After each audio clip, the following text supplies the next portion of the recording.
కుంభరాశి వారికి ఈ వారం చాలా అనుకూలంగా ఉంది. వృత్తి ఉద్యోగాల్లో చక్కగా రాణించగలుగుతారు. వ్యాపారం చాలా బాగుంటుంది. అయితే జన్మరాశిలో రాహు సంచారం, సప్తమంలో కేతు సంచారం వల్ల భార్యాభర్తల మధ్య విభేదాలు వచ్చే అవకాశం గోచరిస్తోంది. మాట పెరగకుండా జాగ్రత్త వహించడం చెప్పదగిన సూచన. కోపాన్ని అదుపులో ఉంచుకోవాలి. ఆరోగ్యం పట్ల కూడా కొన్ని జాగ్రత్తలు అనేవి తీసుకోవాలి.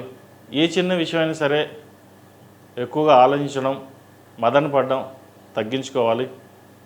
అయితే ఈ రాశికి పంచమాధిపతి గురువు, జన్మరాశిలో రాహు సంచారం, ఈ రాశి మీద గురువు అనుగ్రహం ఉండడం వల్ల కొంత సానుకూల పరిస్థితులు గోచరిస్తోంది. ఒక స్థలాన్ని కానీ ఇల్లు కానీ అమ్మదలుచుకుంటారు. వచ్చిన ధనాన్ని ఫిక్స్డ్ డిపాజిట్ కావచ్చు, లేదా వ్యాపారంలో కావచ్చు పెట్టదలుచుకుంటారు. అయితే వచ్చిన ధనాన్ని సేవింగ్స్ రూపేణా ఫిక్స్డ్ డిపాజిట్ చేసుకోవడం ఎంతైనా చెప్పదగిన సూచన. వ్యాపారంలో మీకు లాభాలు తక్కువగా ఉంటాయి. వచ్చిన రూపాయి కంటే ₹2 ఖర్చు అధికంగా ఉంటుంది. ఎందుకు ఈ వ్యాపారం, చక్కగా ఉద్యోగం చేసుకుంటే బాగుంటుంది అనే ధోరణికి వస్తారు.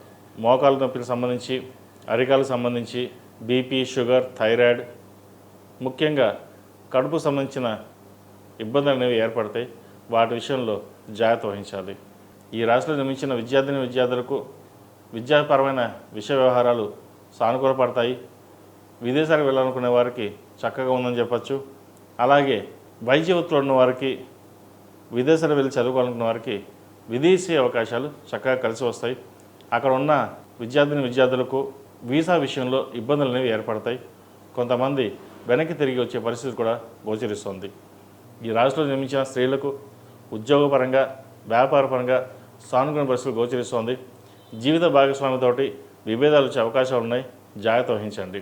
ఏదైనా అన్నీ మనకే తెలుసు అనే ధోరణి పక్కన పెట్టి చక్కగా జీవిత భాగస్వామికి సహాయ సహకారాలు ఎంతవరకు మీరు ఇవ్వగలరో అంతవరకు ఇచ్చినట్లయితే ఎటువంటి ఇబ్బంది లేకుండా ఉంటుంది.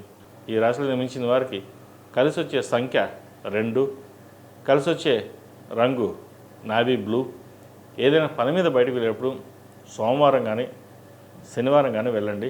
మంచి ఫలితాలు సంప్రాప్తిస్తాయి.